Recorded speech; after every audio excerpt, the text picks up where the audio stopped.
بسم اللہ الرحمن الرحیم۔ محترم حضرات، آج کا موضوع شعبان سے متعلق ہے۔ شعبان میں محمد صلی اللہ علیہ وسلم کا معمول کیا رہا ہے اور اس زمانے کے لوگوں کے معمولات کیا ہیں، دونوں میں تناظر کریں گے کہ دونوں میں کیا فرق ہے۔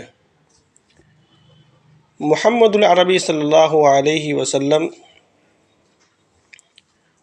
نے دعا مانگی تھی، اے اللہ رجب اور شعبان میں برکت عطا فرما اور ہمیں رمضان المبارک تک کے پہنچا دے۔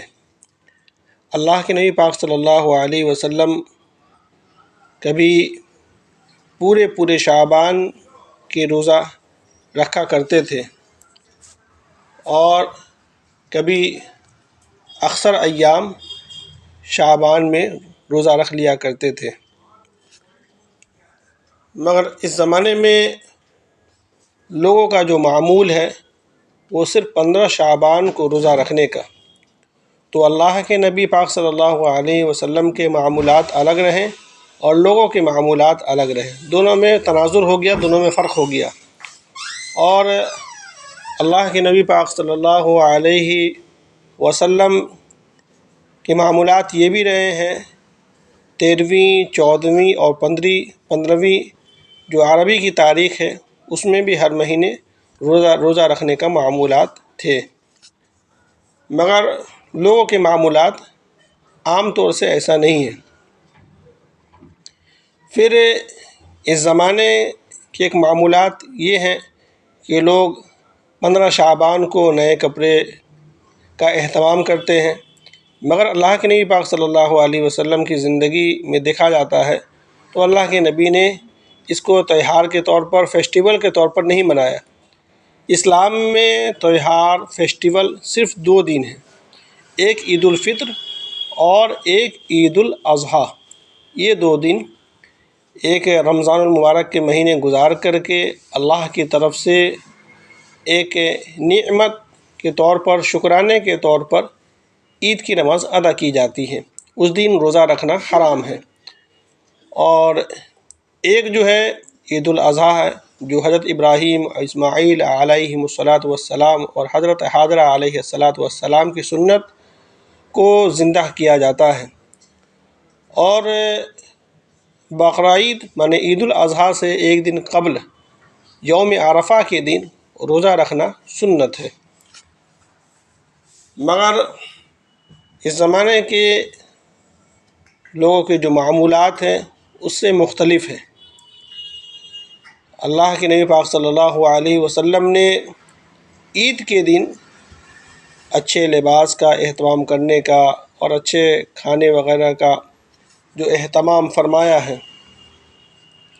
تو عید جو ہے وہ دین کی روشنی میں منائی جاتی ہے، مگر جو اس زمانے میں لوگ 15 شعبان کے دن جو اعمال کرتے ہیں وہ رات میں کرتے ہیں، وہ رات میں عبادات کا تعلق الگ ہے، اور عید و خوشی کے معمولات الگ ہیں، دونوں میں تناظر ہے۔ جب انسان عبادت کرتا ہے تو اللہ تعالیٰ کے سامنے روتا ہے، یہ نہیں کہ نئے کپڑے، پاک صاف کپڑا تو اور صاف ستھرے کپڑے تو ہر وقت پہننی چاہیے مسلمانوں کو، مگر خاص طور سے اہتمام کر کے پھر انسان اللہ کے سامنے روئے، گرگرائے، رونے کی کیفیت الگ ہوتی ہے اور عید و خوشی کے موقع اور مواقع الگ ہوا کرتے ہیں، دونوں میں فرق ہے۔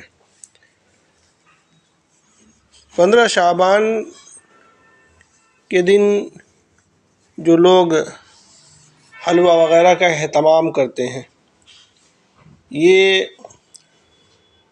فرقہ شیعیت یعنی شیعہ کی طرف سے یہ چیزیں لوگوں میں رائج ہو گئی ہے۔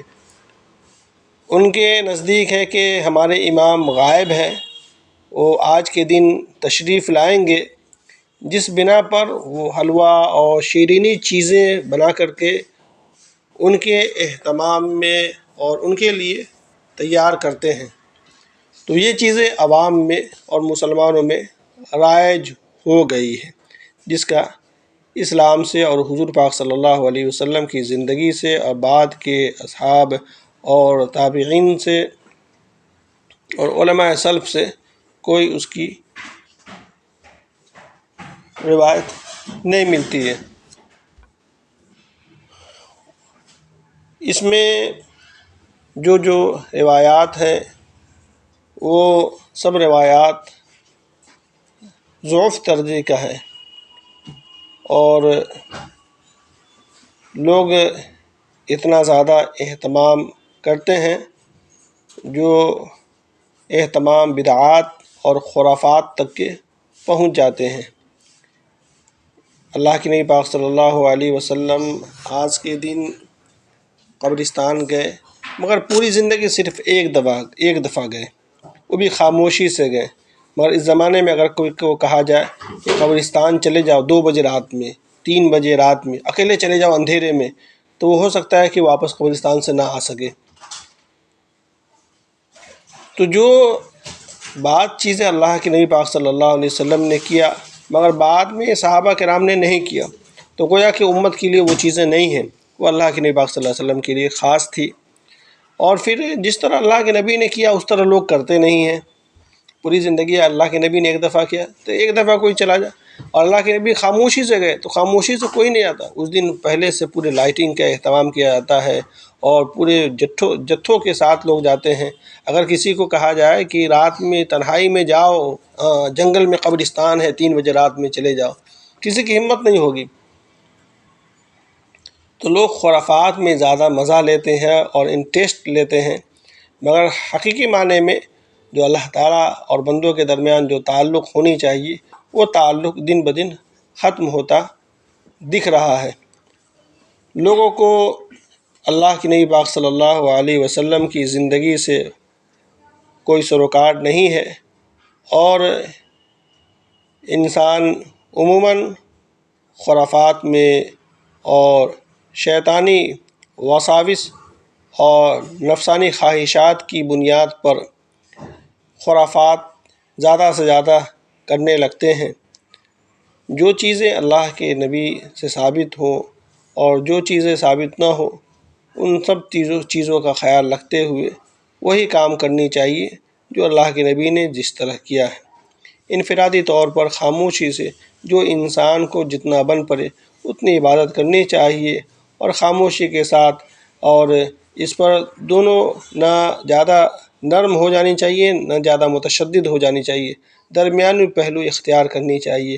اگر کوئی انسان کر رہا ہے تب بھی اس کو لعن طعن نہیں کرنی چاہیے، اور جو نہیں کر رہا اس کو بھی لعن طعن نہیں کرنی چاہیے۔ جو کر رہا ہے یا نہیں کر رہا ہے سب کا تعلق اللہ سے ہے، اور کسی کو نہ کرنے پر لعن طعن کرنا، کسی کو کرنے پر لعن طعن کرنا، درمیانی پہلو اختیار کرنی چاہیے، خاموشی اختیار کرنی چاہیے، اور جو بھی میسر ہو سکے وہ خاموشی سے عبادت وغیرہ کر لینی چاہیے اپنی طرف سے، کہ یہ نمازیں ہیں، یہ نماز میں پھر یہ صورتیں ملا کر پڑھنی چاہیے، اس طرح صورت ملا کر پڑھنی چاہیے، یہ نمازیں پڑھنی چاہیے، اس طرح کرنی چاہیے، یہ سب چیزیں یہ بیجا چیزیں ہیں، ان سب چیزوں سے بچنی چاہیے۔